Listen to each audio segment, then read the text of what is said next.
Good morning. I'm probably not going to look up at you too much. I'm not sure how I ended up here today of all days, but here we are.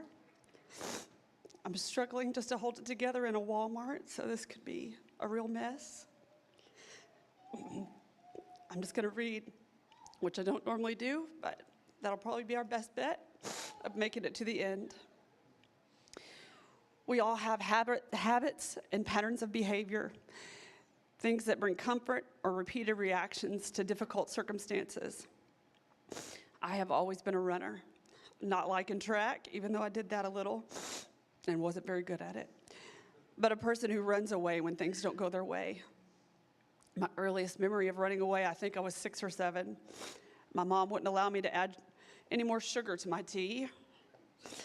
So I packed my tiny ballet bag, which was literally only large enough to hold a pair of ballet slippers, with a couple pair of underwear, and I set off to my friend's house on the next street. I've always been a bit of a brat. Don't amen that, Mom. And throughout my young life, my reaction to things I didn't like or didn't think were fair was to run away. This has carried on into my adult life as well. I've shared with you before from here that my mom was very sick around 15 years ago, and when the Lord did not answer my prayers the way I wanted him to and the way I thought he should, I ran. Not physically, but I shut down. I cut off trust. I didn't spend any real significant time with him. It happened again about 10 years ago, when the Lord didn't answer my prayers for the twins we were fostering at the time in the way that I thought he should. I've repeated this pattern again and again, not questioning God's ability, but questioning his goodness. Each time, pushing God away and spending months and even years running. But each time, he has faithfully drawn me back to his side. He has patiently waited and loved me as I flailed against him, angry and bitter. What I have missed out on in all of my running is allowing God to heal my heart, allowing him to show me more of himself,